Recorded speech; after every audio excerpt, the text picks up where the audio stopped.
Tidak ada zamannya lagi sekarang ini kita saling menghujat. Istighfar ya. Nah, iya makanya diam, ya. Diam. Islam bukan. Istighfar.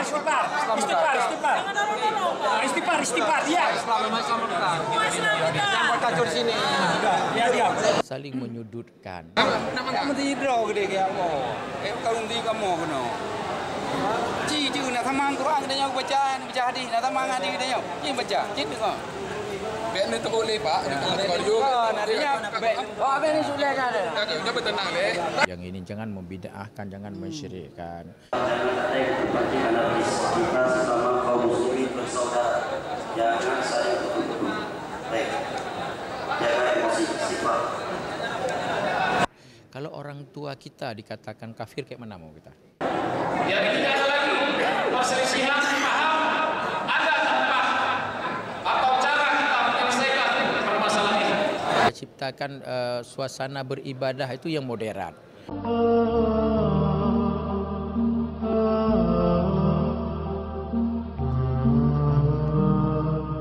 Terima kasih terkait dengan gejolak yang muncul di Masjid Oman, kan? Kita berharap kepada seluruh masyarakat kita, terutama sekali para tokoh-tokoh, agar membangun komunikasi yang baik, kan, di antara pihak yang menganggap ada A, pihak yang menganggap ada B. Mari sama-sama kita duduk, kita musyawarah sehingga menghasilkan titik temu yang baik.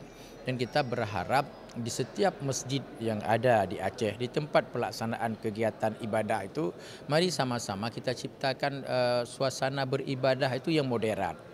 Suasana beribadah itu yang nyaman, yang tenteram. Bagaimana kenyamanan dan ketenteraman itu adalah orang-orang yang diberikan kesempatan untuk menyampaikan pesan agama, untuk menjadi imam salat, itu agar dihargai. Pengertian dihargai di sini, imam itu harus memahami karakter makmum. Nah, bagaimana dia memposisikan diri menjadi imam yang bisa diterima oleh semua makmum yang ada di belakang itu. Itu yang kita harapkan.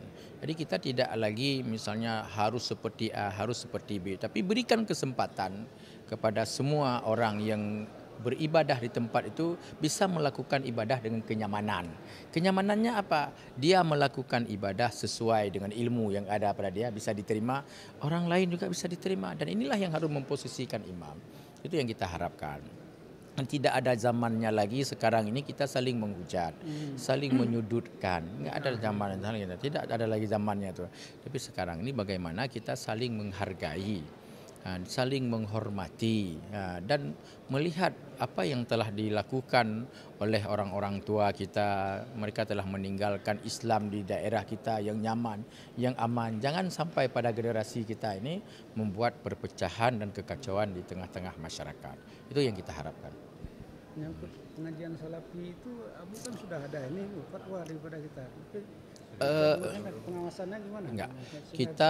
Kita memang sudah ada fatwa yang terkait dengan pengajian itu, terkait yang ada di Pulau Raya dulu.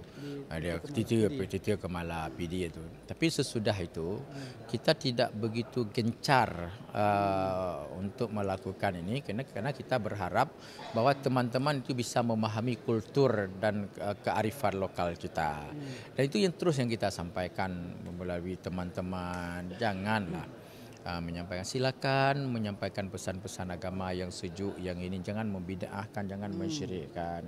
Karena apapun cerita kita berbalik kepada diri kita sendiri, terlepas daripada salah dan benar. Kalau orang tua kita dikatakan kafir, kayak mana mau kita? Kalau kita dikatakan syirik, kayak mana? Tidak tepat, tidak aman itu. Makanya jangan. Karena tidak mungkin misalnya ulama-ulama kita sekaliber Syekh Kuala, sekaliber Nuruddin Ar-Raniri misalnya, yang mewariskan ilmu-ilmu yang pada sebahagian orang menganggap itu syirik, bid'ah, enggak mungkin secara adatan itu. Jadi kita berharap kepada teman-teman, mari kita jaga ukhuwah di Aceh ini bersama-sama, menghargailah kearifan lokal, menghargailah ilmu warisan yang telah ditularkan beratus-ratus tahun. dari ulama-ulama kita yang ada di Aceh ini. Kita sudah damai, sudah tentram. Jangan pada masa kita ini Islam ini akan menjadi dilabelkan dengan hal-hal yang tidak baik.